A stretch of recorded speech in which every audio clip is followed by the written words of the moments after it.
Hey everybody, I'm Courtney. I'm a women's health exercise physiologist, if you didn't already know that, and I specialize in postpartum and pregnancy training, mostly around incontinence and diastasis. This is Careen. Careen, tell us what you do. Hello, my name is Careen. I am a strength and conditioning coach, and I specialize in pregnancy coaching and postpartum coaching, keeping women strong and healthy. Love it. So good. So good. All right, today we're going to be talking about pelvic floor, and we're just going to be dropping heaps of knowledge bombs. So we're talking about basically, what are we talking about? Pregnancy, postpartum, rehab, everything. We're going to talk about what the pelvic floor is, what happens to the pelvic floor during pregnancy, some common symptoms of pelvic floor dysfunction. It's all there. It's all there. Yeah. Hopefully we stay on like a sort of nice linear pathway, but I always go crazy, so could be confusing. I'm expecting a few giggles too. Yeah, and a little sideways notes, but that's okay. Let's start off with anatomy, shall we? Yes. I think it's really important to know. Yeah, you got your little pelvis there. Pelvis, yes. What is the pelvic floor, Court? Good question. What is the pelvic floor? A lot of people don't actually know this. I didn't. Honestly, for a second I was like, please, I don't know. I'm like, problem number one. Part of my job. I didn't. I had no idea that this was a muscle group. Yeah, no, well, I'm surprised too. Like, we just never get taught about this. So let's go roughly over basic anatomy. This is your pelvis. Obviously, pubic bone is here.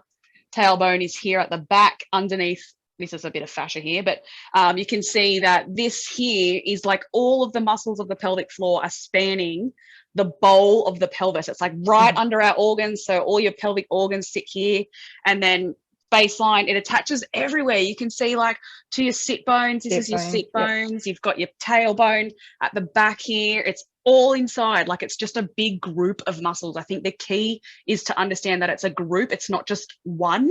And there's ligaments, there's fascia in there, and they all have like little different roles in terms of how the pelvic floor functions. So some lift the pelvic floor, some close off all of our openings. So you can see that it's actually really quite complex, and symptoms can change based on like what's actually going on and which part's affected, which is why some people's symptoms are different to others, right? So that's basic anatomy 101. Very basic. Yes, and a lot of these muscles work independently as well. So not necessarily, like you said, some squeeze, some lift, and they don't always work together at the same time, depending on. Yeah, they're supposed to be like a little team, but sometimes someone in the team lets the other team members down. Just doesn't want to chip in. No. So. And what are the functions of our pelvic floor? Oh, pelvic floor does like so many things. So one, it holds your organs up and in, which is important. It keeps us continent, so it basically closes off, all of our openings so that we don't like accidentally leak urine or poop ourselves.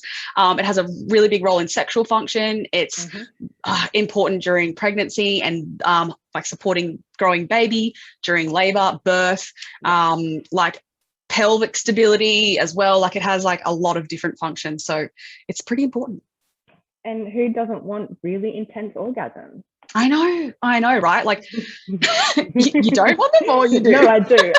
Like, I do. Yeah, that's one that a lot of, I think, women don't know either. Like, it plays a huge role in that. So it's like spasming basically during that time. So if it's not spasming, muscular contractions are happening. So I think that's something we also don't know a lot about, never talked about. So and we're here to educate you on all those. We're here to talk about everything. And our next point of topic was pregnancy considerations. So during pregnancy, what can happen to the pelvic floor? So we've got bubba in there, we've got weight gain, we've got a lot of load of bubba, of the uterus. What is happening to our pelvic floor? Yep, so much. Like, think about, first of all, everything that's above it has to rest on top of it. So you've got organs. Firstly, growing baby, constantly growing is putting pressure like downwards onto your pelvic floor. So it's becoming like stretched. Your pelvis is going to shift during pregnancy, especially posturally. So you can imagine, like, as you're getting like this load of growing bub here, this starts to tilt forward. You get that excessive like lumbar curvature here, and then it's changing how the stretch is working through your pelvic floor. So that's another like really key point.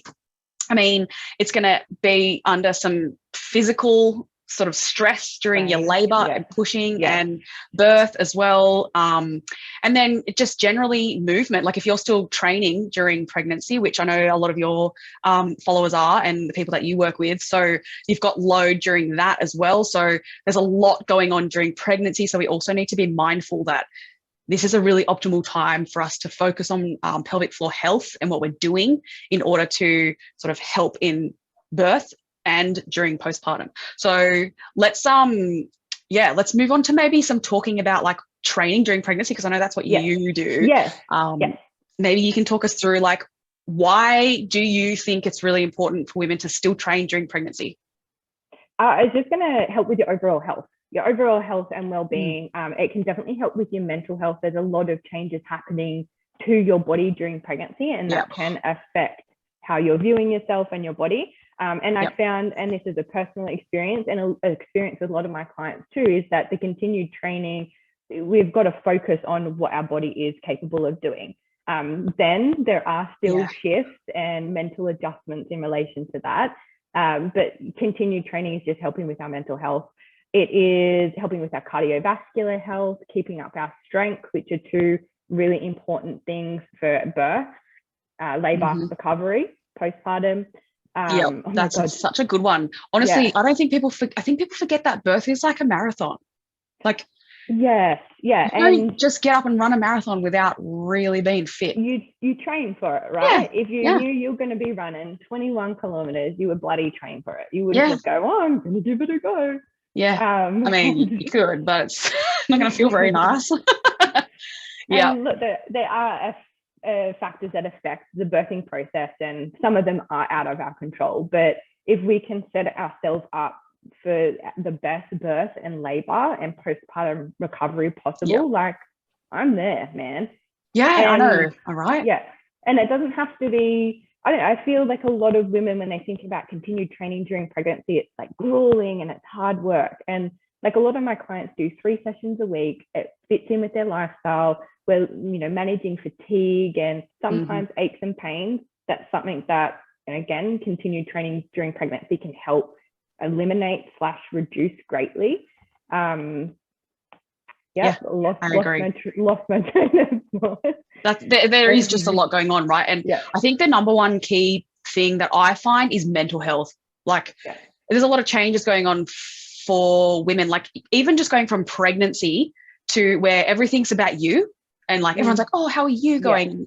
And then all of a sudden you've had a baby and it's all about the baby, and it's just no longer about you anymore. And this big shift in how your body's functioning. So I find that the strength training is like kind of a bit of consistent, across. And 100%. Like, you don't have to you got a lot of uncertainty. Sorry, we're both so passionate. We just keep cutting each other off. There's a lot of uncertainty. And that can become overwhelming. And it was something that was overwhelming for myself, like especially during my first pregnancy. I had no control over what my body was doing. And coming from a place where I was, a bikini pro, I was training, eating a certain way. I could manipulate my body however I wanted. I was performing a certain way to falling pregnant and all these changes happening that I had no control over. It was like, something that was hard to manage.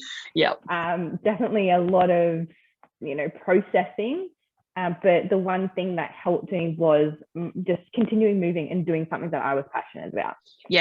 100%. Let's just talk like also the demands that are on your body during pregnancy, postpartum. Like, let's talk about, there's a picture that you've uploaded before when you're almost like towards the end of pregnancy and you're carrying your shopping. Right. Like, and you're thinking, what were you thinking at the time? Like, oh, this is so not easy. Right. Like you've got extra weight, your body's gonna, support what's going on here. And those functional tasks can become really difficult, especially if you do start getting like back and pelvic pain. Normal everyday tasks can become difficult. And, continued strength training has so many benefits. And just being able to be, 30, 35 weeks pregnant, still do my groceries, still carry those groceries from the car.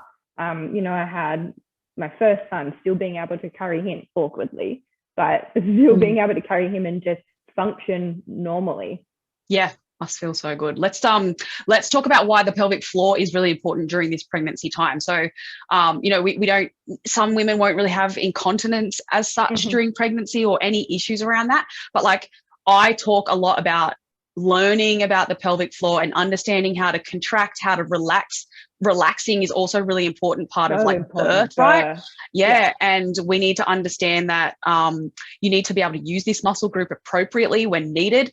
And when you're in the postpartum recovery, then you've got all this knowledge that you go, oh, okay, I do remember how to contract, and I know it's important to relax, and I know how to use my breathing mechanics, right? And even like for me, I would be instructing a lot of my clients on, if they're still training, say, under a program, like let's talk about why it's important to do the right type of programming or the right type of activation with pelvic floor, that whole core unit in your program, so that it's keeping everything safe and you're not excessively loading it when you don't really need to. So like it's a really important part of pregnancy. Do you talk a lot about that with your clients? Yeah, 100%. So the pelvic floor, our abdominal separation, our abdominals can be affected by pressure, or they are affected by pressure. So when we're growing a baby, we've got the pressure moving outwards as well as pushing downwards. And that's what can increase the risk of abdominal separation and pelvic organ prolapse and that sort of thing. So making sure that we are breathing correctly, using our diaphragmatic breathing, is something that is very important, because that affects our pelvic floor and the pressure. So when we breathe in, pelvic floor goes down. When we breathe out, pelvic floor is lifting. So we talk about correct breathing techniques in order to help manage the pressure that is occurring inside here and down. And that is to reduce the risk of our abs separating and to reduce the risk of a prolapse occurring. We talk about transverse abdominis activation, so making sure we're still activating those deep core muscles, which is very important during pregnancy, and making sure that we, like you've mentioned too, knowing how to contract and relax. Pelvic floor contraction is really important to keep that connection there and the strength, and then relaxing for that birthing process. As well as, again, postnatal, you want to be able to relax your pelvic floor as well as contracting it, so we don't run into other problems, which I know you talk a lot about. I talk a lot about, because most of the ladies I see have issues with too much contracting and not enough relaxing, which is almost similar symptoms, few different obviously, but people get confused. So I think the knowledge around that's also really important. So then let's talk about the birth. So you've got physical stress to your pelvic floor. It's stretching during birth. You're pushing down onto it when you're going through pushing phase. Like there's a lot of pressure onto it. So there's, potential for it to be damaged during birth. I know that doesn't sound very great, but even just tearing is classified as damage. Or if you're going through like episiotomies and they're cutting, we're basically affecting how this system is going to work eventually. So that is something that we need to be mindful of. Let's talk about cesarean section deliveries, because a lot of women I see will be like, oh, I've got to find pelvic floor, I had a C-section. And that's definitely not the case. I've had those conversations too. Yes, you were still pregnant. You were still pregnant. So we can see when we talked about pregnancy considerations that you've still had the load on the pelvic floor, the shifting and changing of posture. Then we talk about like if you did go through labor or you went through any pushing, which ended up, say, emergency cesarean, then we've got that as well. And then we also have the fact that that whole core unit is a team, right? Your deeper abdominals are supposed to be working with your pelvic floor. And if one member of the team isn't working so well because it's been cut through, then the other one can sometimes compensate and have to do a little bit more work maybe, or work a little bit differently to accommodate for that. So there are still can be issues with your pelvic floor even in a cesarean delivery. So I'm sure you've probably seen or heard of some of your clients may have had that similar, or you at least know about it. So that's great. Yeah. And I've just had general conversations too with women who are like, oh, I had a cesarean section, so my pelvic floor is fine. And it's like, cool, well, you may not have had the trauma of birth to the vagina and the pelvic floor that way, but yes, carrying your child is still going to affect how things are working. And again, postural changes is affecting how we activate those muscles as well. So let's move on then to postpartum. So once we've done all that and baby's now earth side, we're in postpartum recovery. So I would normally step in as an initial step to returning to exercise. That's mostly who I see, or if they're sort of already starting to return to exercise and things are coming up.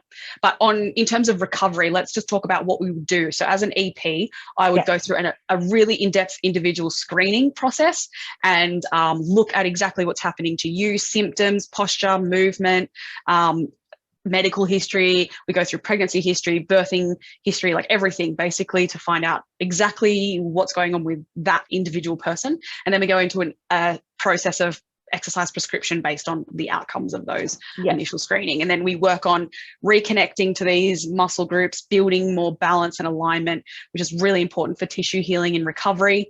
And then we look at starting to load that a little bit more in terms of like moving, how to connect with your core into more functional movements, and then adding load such as weightlifting, for example, or some sort of higher impact exercise. So that's how I would work normally with women. And then they would probably move into something like you. So that's when, if I was a client coming to you, would you have expected me to do some of this work before, or is it something that you would advise to be doing, or how do you normally navigate that system? Yeah, 100%. I, as a coach, don't feel comfortable just chucking a woman on a program without knowing what's going on with your pelvic floor, how things are activating. It's a good trainer. Yeah. So I do ask if my clients are comfortable that they do get an internal assessment from pelvic health physio. Yes, just because I find that extremely beneficial. Yes, it is, definitely. And my program I guess I work with women on a longer term basis. So we don't usually head into these problems. A lot of my clients postnatally may have some minor stress incontinence from the birthing process, but they will then go see an EP or a physio just to make sure that everything is functioning. And whilst they're doing my program, and we can continue to work together to make sure that nothing happens down the track. Yeah. And I guess it's also so beneficial for you in this case if they've already trained with you in pregnancy, right? Like, or even like if they've done a long journey of like even thinking about being pregnant or pre-pregnancy, then pregnancy itself, and then through to postpartum, because they've sort of navigated all of this knowledge initially. And if there is problems as such, it would probably be related most likely to something maybe in the birthing like that's happened, or they can initially see the physio straight away, get onto it, and then keep training with you. So as opposed to someone I would see initially that might be wanting to come and do something like a program with yourself, starting the program and then thinking, oh, I didn't have these issues before. And now that I'm adding all this extra load, which is sort of skipping the first phase, which I usually do, like that initial phase, and then getting their symptoms and thinking, oh, what's going on here? And having to kind of go backwards a little bit, which is okay. Definitely okay. And you should definitely do that. But, and there is help out there. So why, if I didn't kind of do any initial prehab work and then I go into just training how I think I should be training or how I used to, why may symptoms arise of pelvic floor dysfunction? Yeah, well, I mean, the problem with pelvic floor dysfunction is that there is it's kind of like a threshold of like, you're going to be able to, you might experience symptoms straight away because it's definitely not functioning well at all, but then there's also times where it might actually have enough strength to do most of your daily activities.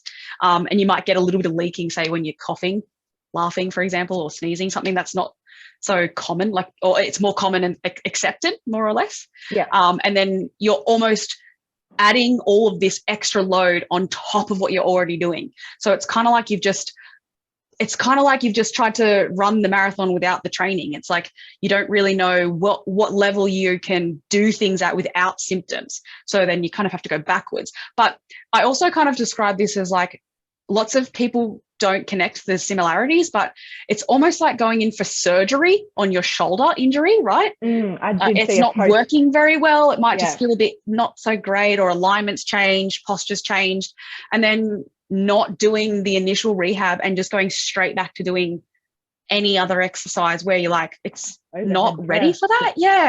It's kind of like same thing, right? You've just undergone all these changes that are affecting the mechanics, which is a similar thing to like a sore shoulder. And then you've birthed, which is almost like a surgery. And in some cases with cesarean is actually surgery, getting stitched back up. And then not recovering and rehabbing and just going straight back to things.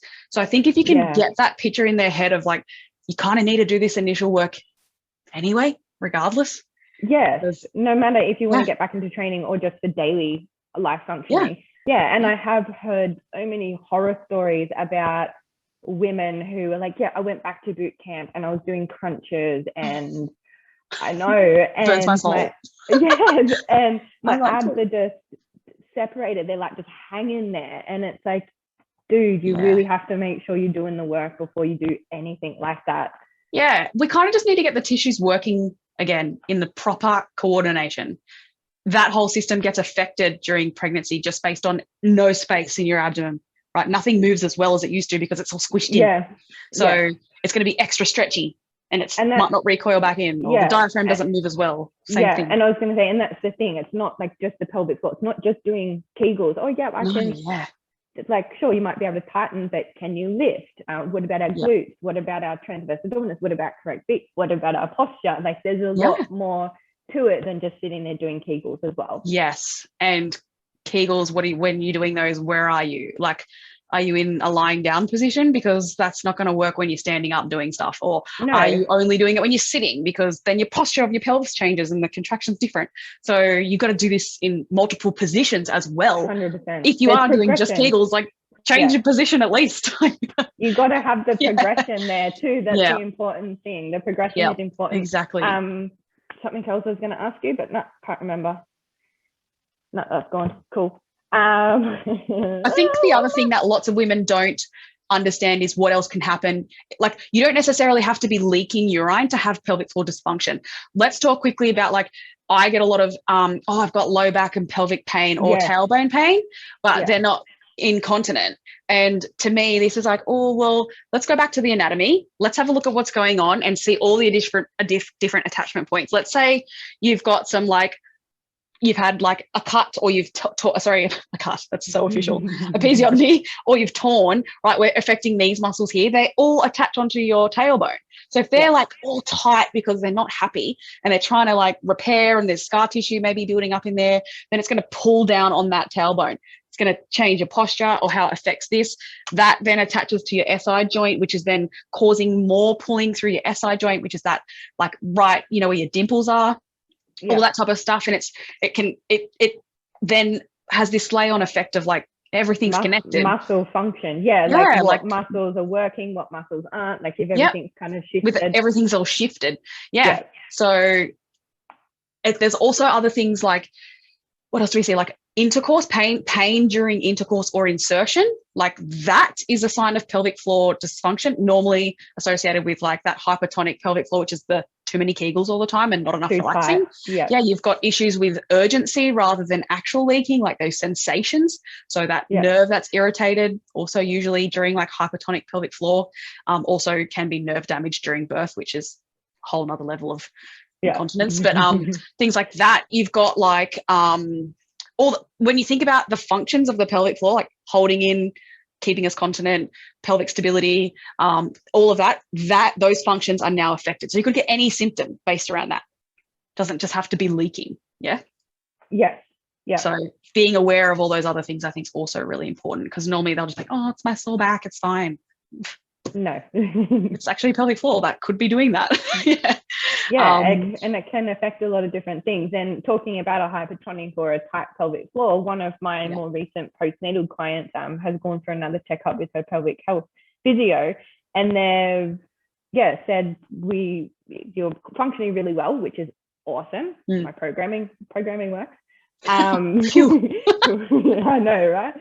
And she was like, cool, so we just really need to make sure that you are relaxing, because if we were to go any further, you could start getting too tight, which we don't want. So it's just, she's being given recommendation to make sure that we are relaxing, fully relaxing, as well as tightening. That's so great. I love that this is all integrated. Like, that's what's the best thing. You've got a like allied health with training to get, like, best possible outcomes. Like, do you find it helpful, like, in terms of, let's just talk about in terms of, like, strength training and how they're performing in terms of strength. Do you find that women who have a really good core connection and pelvic floor activation and relaxation do better and progress better? I cannot tell you. Yes, like 100%. And you can see the massive difference in how someone performs when they just can't create that tension and have that stability through the core. In all even a tricep extension or a bicep curl, if you can't keep nice and tight and your core isn't functioning properly, then I'm imagining like that balloon guy, you know, that like balloon guy that in the like high yards, and he's just like flopping all over the place. Like imagine trying to squat when you're flopping all over the place. Yeah, like if you're doing a deadlift and you're here like this because you can't actually nice create tension. Yeah, like what muscles are you actually using? We're not using the intended muscles. We're not loading the body how we want to load it. All this is not working. This isn't, and if we're not managing what's happening here, where is that pressure going? Is it going down? Is it going out? So true. So true. It's like if you're not leaking and you don't like, this is where the why of what you want to achieve is really important, right? Your goals. Because if you don't really care that you're leaking, like some women don't care. They're like, whatever, I don't care. Fine. If that's not important to you, but if performance in the gym is important to you and you want to lift heavier, then this rehab is so helpful for that. Yeah, 100%. And so, I will always put a client through a rehab process, like always. Yeah. I mean, so important. No matter how far post-birth they are too. And I was going to say, let's talk about that. Like, I think that's the next point is like, what if you're not initially postpartum? Like I say, once you've had a baby, you're always postpartum because you're now postpartum. But if you're like years down the track, like I've had ladies that come 15 years later, like their youngest child is 15 and like, just didn't really do anything about it, or I'm only just seeing symptoms now, whatever it might be. Can we still do something about this? Yes. We're both a thumbs up for that. 100% yes. Please know that you can. Like it's never too late. And it could even just be something like the education around it. Like you're not relaxing enough, or you're not just not contracting properly. You could be actually pushing down instead of pulling up. Like it doesn't necessarily mean that you're not postpartum anymore, so it's working differently, or it's gotten used to like your patterns of movement. It's like there's so much other things that we can do to help like further on. It's just the body is always able to change if you provide it with the right stimulus. 100%. Yeah. So let's talk about what happens if you do have pelvic floor dysfunction. If someone came to you, what would you do? Where do I go? Refer out. Refer out. You would refer out. Hopefully to someone like me. My scope of practice does not allow me to diagnose and treat pelvic floor dysfunction like that. So I would definitely refer out to either an EP, like your lovely self, or pelvic health physiotherapist. And I know we've chatted to, sometimes you refer out to based on what your client's needs are. And then ideally I work with this allied health professional to get the best results for my client. Yeah. Usually the physio will do the diagnosis of issues. Lots of women I've seen have seen a physio, and then they want to move more from initial physio care, which is like more hands-on therapy, and then on into some movement-based work, which is sort of like where I step into. But I think also talking to your GP about who you could go see, because there's potential of referral systems there where you can, be under healthcare or whatever it might be. But there's also been a lot of issues that I see a lot of that. It might be friends, it could be family, it could even be a healthcare professional that might not be as educated in that field, telling women that, oh, it's normal, it's okay that you leak, like, don't worry about it. And what advice would you give? Common? It's common, yes. Yeah, it's just really common. Is common. Yep. Is it a normal? Is it something that you have to live with? No. Yes. Can you do something about it? Yes. You just have to go see the right people who want to help you. Yeah. And it might be finding a different GP. It could be that if it's a GP, if it's friends and family, I mean, that's a little bit harder. You can educate them eventually. But most times I feel there's more issues around healthcare teams, whether it's whoever your healthcare provider is that you've actually been told by. It could be something like just finding someone that's different to go speak to, reaching out to people like ourselves, asking about that, whether we could recommend anything for them to see if it's in their local area. I'm online. I know you're online too. So yeah, like lots of us can help. But it's just finding someone who's willing to help, I think is the key. Like, yeah. And if you're not happy with the response, find another one. Like, yeah. That's like, if you don't feel like you're getting the help that you need from someone, don't be afraid to go ask someone else until you get the help that you feel that you need. Yeah. Even if it's the smallest bit. I've had ladies who are just like, I just have a small bit of leaking when I might run. It's nothing really that is a big problem, but it's like, it's still okay if that's your goal. Like, you can still do something. So 100%. I think that's important to know. But great. What a great chat. Yeah, look at us go. Let's go. Dropping knowledge bombs. Nailed our time frame too. Yeah, we did good. So, but yeah, other than that, like, do you think there's anything else that, I mean, if anyone else wants to know any questions, please shoot us some like questions, right? I'd be happy 100%. To jump on and do more of these sessions together. I think we've got plans to do some more. Yeah, and I think it would be great if we did have some specific questions and topics that you guys want to know about that we can chat in a little bit more detail, because I know we kind of, it was a bit generalized, this chat. Just want to... Yeah, like we can hone in on a particular topic or talk about something else. So, but otherwise, stay tuned for more, I guess. Yeah. Woohoo! Bye.